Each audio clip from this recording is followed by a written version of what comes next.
BX1 ⁇ Le face-à-face. Est-ce qu'on peut parler de la période de la colonisation et de la décolonisation? Est-ce qu'on peut en parler sérieusement, sereinement? Est-ce qu'on peut enseigner cet épisode-là aussi aux écoles? C'est la question qu'on va se poser maintenant dans ce face-à-face. On le fait à propos d'un colloque qui vient d'avoir lieu à Kinshasa et aussi à propos des travaux d'une commission qui est mise en place à la Chambre. On va en discuter dans un instant avec Nathalie Gilson. Elle est députée pour le mouvement réformateur et membre de cette commission spéciale mise en place à la Chambre, avec Calvin Soares qui lui est député bruxellois écolo mais qui suit depuis longtemps ces questions de décolonisation, et avec Pedro Monaville qui est lui professeur d'histoire. Il enseigne notamment à l'université de New York et à Abu Dhabi. Merci beaucoup à tous les trois d'être avec nous. On va d'abord planter le décor. C'est quoi cette commission qui est mise en place à la Chambre, Vanessa Lullier? Oui, donc c'est il y a un an en fait le Parlement fédéral qui met sur pied la commission spéciale Congo passé colonial.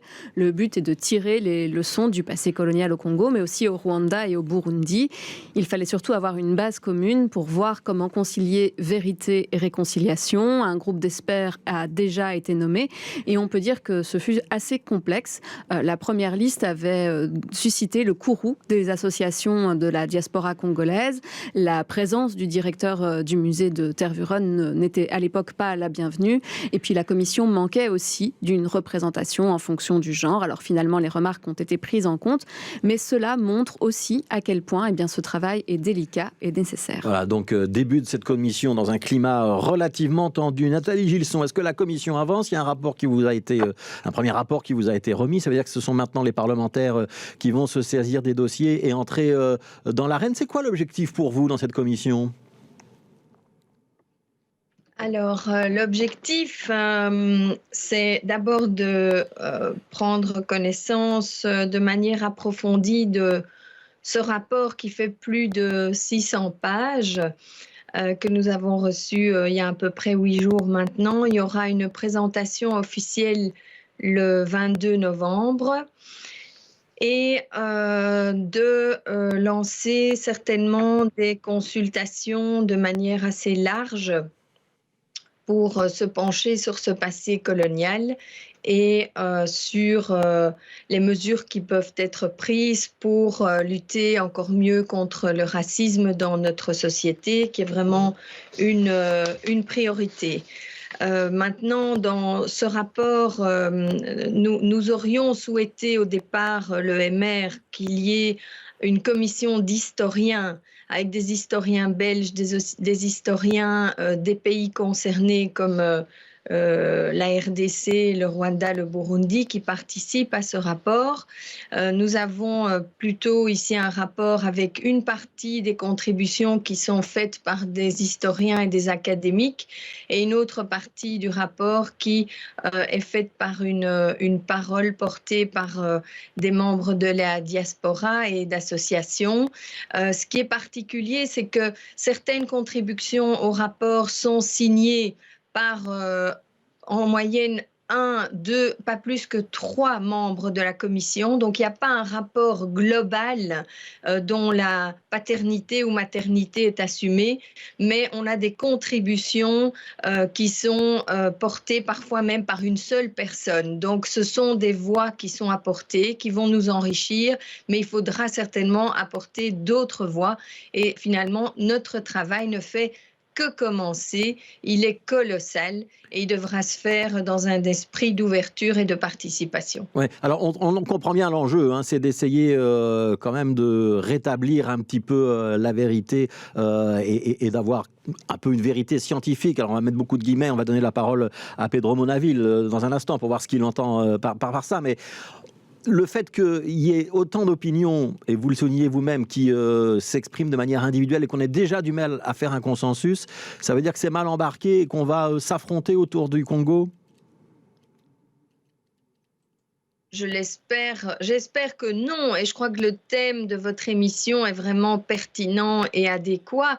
Peut-on tirer un bilan sereinement? Il faut à tout prix qu'il y ait de la sérénité dans ce débat et que nous ayons une vision qui soit universaliste et qui soit dans une réconciliation et non pas une opposition entre des groupes. Ouais. Alors, je vais donner la parole à Pedro Monaville. Vous êtes professeur d'histoire. Si je vois bien derrière vous, j'aperçois un portrait de Lumumba.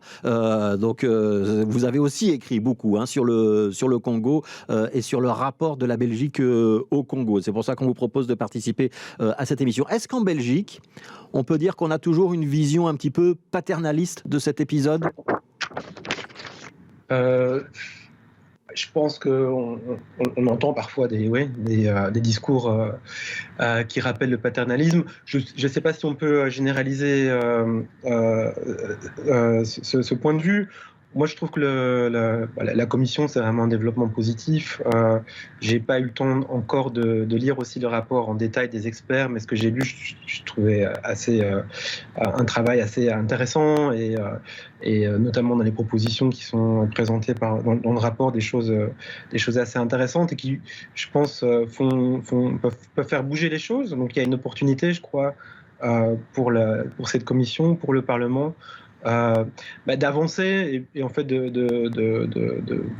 d'ouvrir des débats importants sur la question des réparations, par exemple, qui est quelque chose qui occupe pas mal de place dans ce rapport. Donc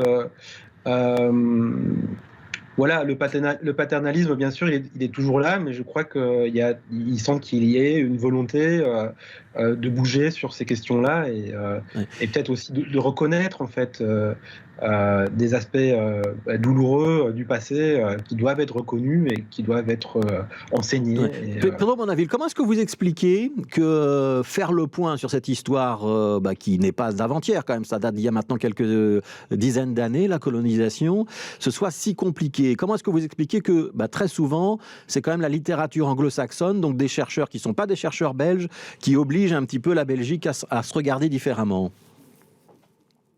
La littérature anglo-saxonne, oui. Ça serait bien aussi qu'on lise un peu plus aussi ce qui vient de l'Afrique centrale, notamment des chercheurs congolais. Mais il y a plusieurs explications qu'on pourrait avancer, mais et je crois qu'il y a certains points qui sont aussi repris dans le rapport. Mais quelle place donne-t-on à l'histoire coloniale? Et je pense qu'au-delà de l'histoire coloniale aussi, quelle place donne-t-on à l'histoire africaine dans les universités en Belgique, ou quelle place leur a-t-on donné? Il y a eu quand même il y a eu des choses, il y a eu des chercheurs qui ont produit des travaux intéressants, mais il y a eu aussi toute une période où il y a eu un certain désintérêt par rapport à ces questions-là. Et donc, il y a des questions aussi qui sont des questions pour les politiques, mais des questions de financement de la recherche,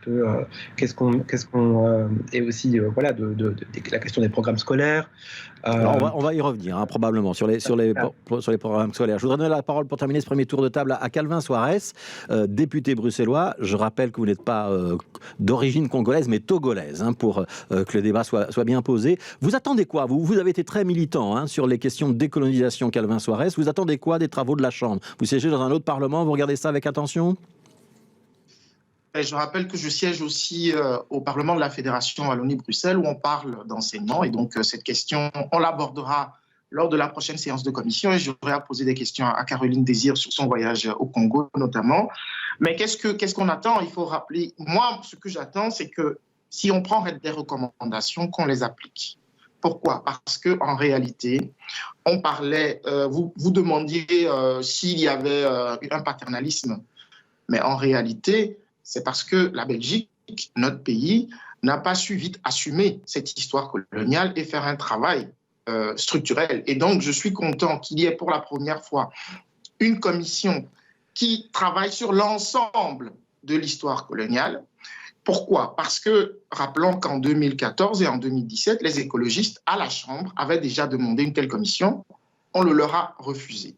Et donc, notre pays attend toujours des scandales avant de pouvoir réagir. C'est-à-dire, quand vous parliez des auteurs anglo-saxons, oui, mais n'oublions pas que si on a mis en place une commission Lumumba, c'est parce qu'il y a eu le livre de Ludo de Witt qui a fait un scandale dans le monde.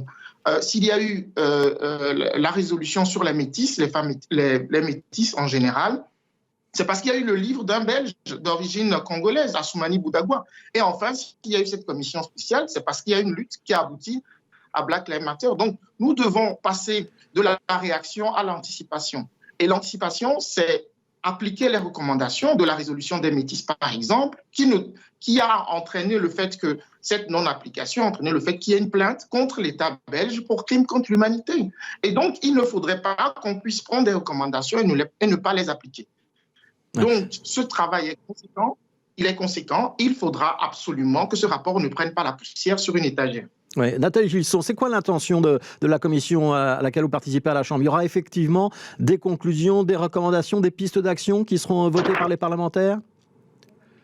Mais l'ambition est très forte, puisque si vous regardez le titre de la commission, c'est d'examiner l'État indépendant du Congo et le passé colonial de la Belgique au Congo, au Rwanda et au Burundi, ses conséquences et les suites qu'il convient d'y réserver. Donc c'est clair que dans cette partie finale, les suites qu'il convient d'y réserver, il y aura des recommandations. Mais ici, et ça pourra aller jusqu'à à la question des dommages et intérêts?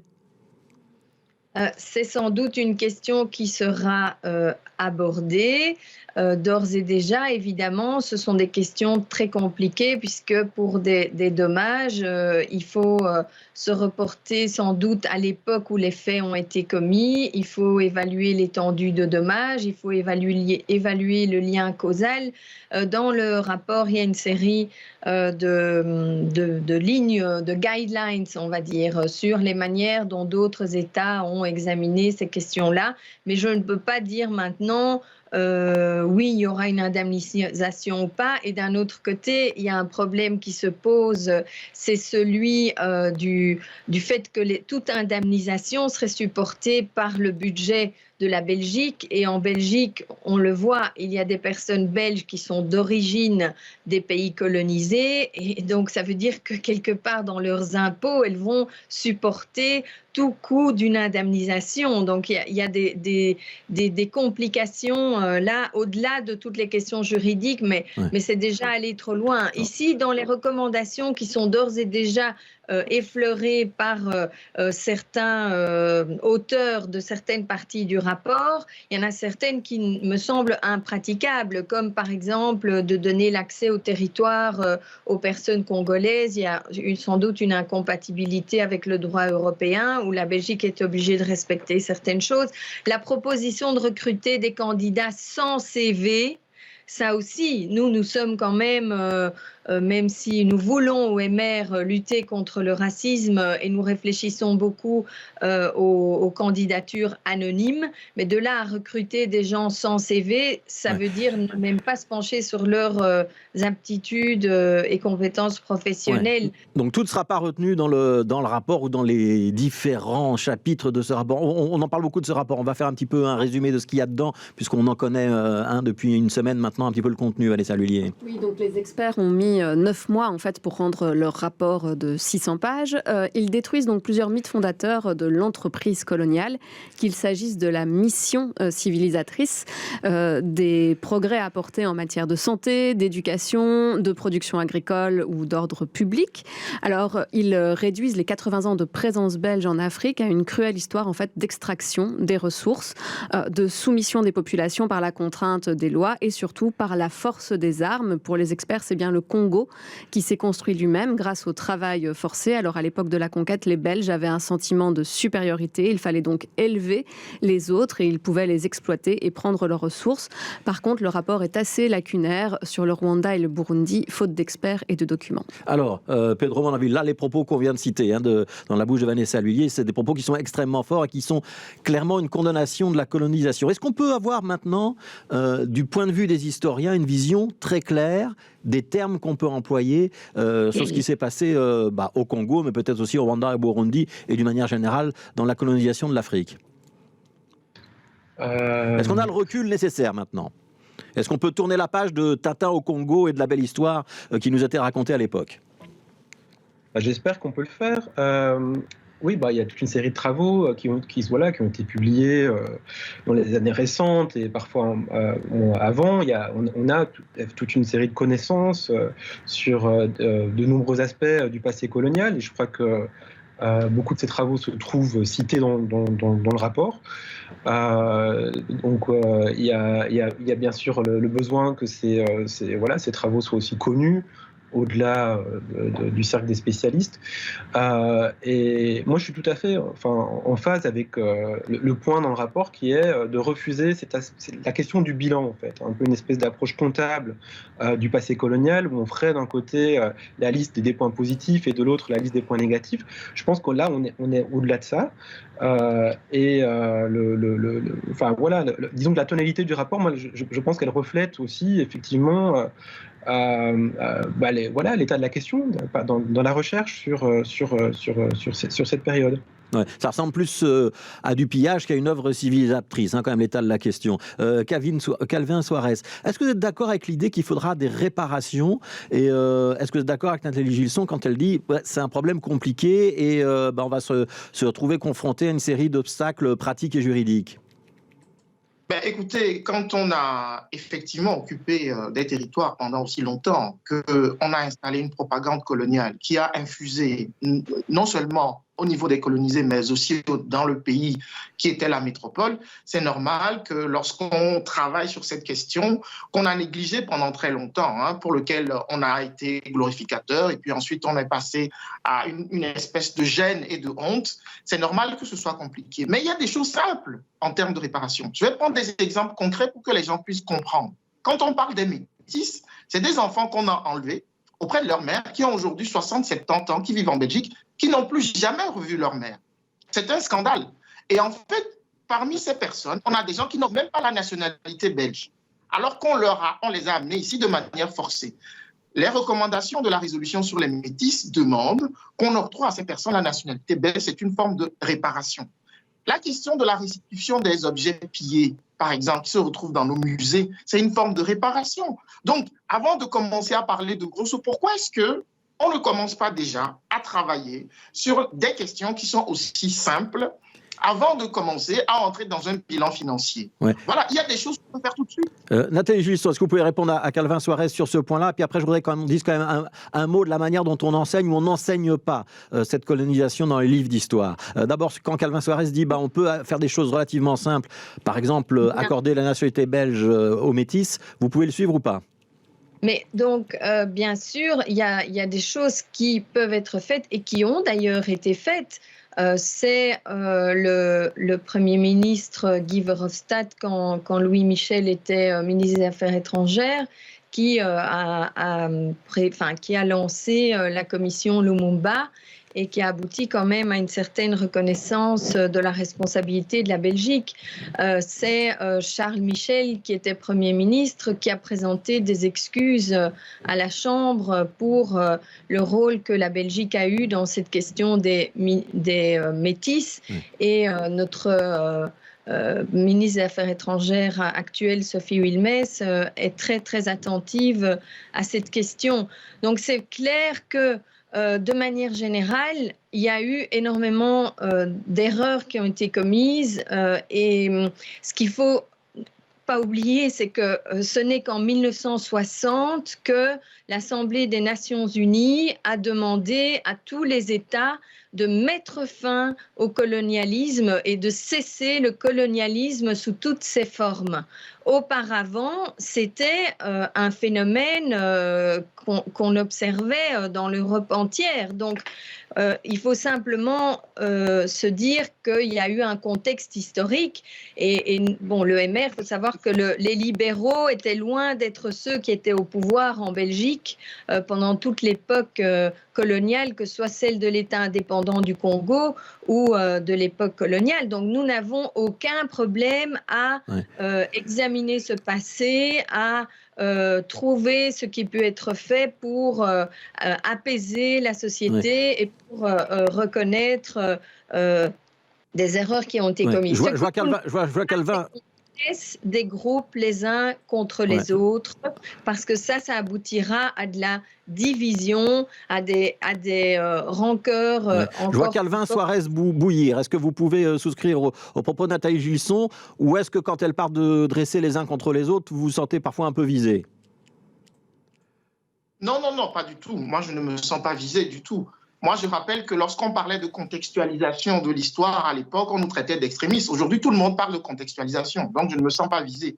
Pour moi, le discours que je viens d'entendre, quand on parle d'enseignement, il faut faire attention à ce discours au niveau des enfants. Parce que estimer ou laisser comprendre que tout le monde, quelque part, était pour la colonisation à l'époque, c'est faux. Je vais prendre un exemple d'un libéral, du parti libéral de l'époque, M. Paul Otlet, qui était farouchement contre la colonisation et qui a favorisé d'ailleurs des luttes anticoloniales ici en Belgique. Je prends cet exemple illustratif. Mais très clairement, puisque vous voulez parler d'enseignement, je considère qu'il faudra travailler sur la vulgarisation de ce rapport, c'est-à-dire faire en sorte que ce rapport puisse devenir un support pédagogique dans les écoles, que les recommandations puissent être connues, dans la mesure où très souvent, ça reste, comme M. Monaville l'a dit, dans un espace clos de spécialistes et les gens ne connaissent pas l'histoire. Donc c'est un choc pour certains de découvrir l'ampleur des brutalités, l'ampleur des violences qu'a constitué le colonialisme. Ouais. Un dernier mot, parce que l'heure tourne. Pedro Monaville, il y a très peu qui est enseigné sur l'histoire du Congo et dans les référentiels de la Fédération de Bruxelles, dans les programmes, c'est vraiment liminaire ce qu'on enseigne aux enfants. C'est le signal d'un malaise. Est-ce qu'on peut le corriger et est-ce qu'on peut trouver les mots pour expliquer ça, y compris à des jeunes enfants dans les programmes? Oui, je pense qu'il y a beaucoup de travail encore à faire là-dessus. Enfin, d'après ce que j'entends, c'est qu'il y a, il y a aussi d'autres commissions qui se penchent là-dessus pour l'instant. Et bon, voilà, on peut vraiment espérer qu'il y a des réponses qui vont être apportées. C'est important d'enseigner l'histoire coloniale, c'est important de le faire de façon, je pense, claire, sans se voiler la face et sans chercher d'excuses. Et comme j'essaie de le dire tout à l'heure aussi, mais c'est important d'essayer d'enseigner aussi l'histoire africaine, même au-delà de l'histoire coloniale, l'histoire aussi de la mondialisation, des différentes mondialisations, et en fait d'aller un peu au-delà d'une vision en fait eurocentriste et voilà. Donc j'espère que les discussions en cours sur ces questions-là dans l'enseignement peuvent peut-être même nous amener au-delà, voilà, et un peu à réfléchir à comment, voilà, en général, on enseigne l'histoire.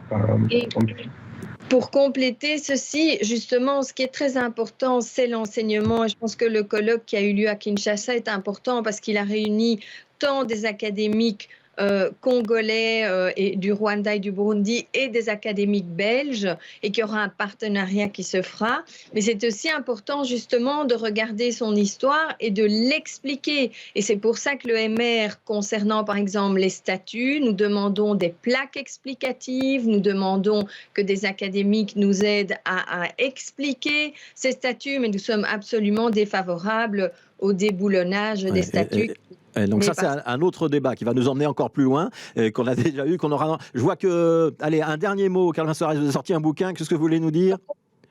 Ce livre, parce qu'il est le parfait exemple d'une collaboration scientifique entre historiens africains et historiens belges, et dire que M. Monaville a absolument raison. Si nous voulons lutter efficacement contre les stéréotypes et les préjugés et le racisme, il faut absolument enseigner l'histoire africaine parce que c'est de là que vient l'idée que l'Afrique n'a jamais connu d'histoire et que ce sont les colons qui ont apporté l'histoire en Afrique. Voilà. Et en ce qui concerne l'enseignement de cette histoire au sein des programmes de la Fédération Wallonie-Bruxelles, il y a un article qui est publié depuis ce matin sur le site de BX1 que vous pouvez aller consulter. Merci beaucoup. Il y a encore beaucoup à dire. On vous réinvitera une prochaine fois, évidemment, sur ce dossier. Pedro Monaville, professeur d'histoire, Nathalie Gilson, députée fédérale pour le mouvement réformateur, et Calvin Soares, député bruxellois pour Écolo. Merci à tous les trois.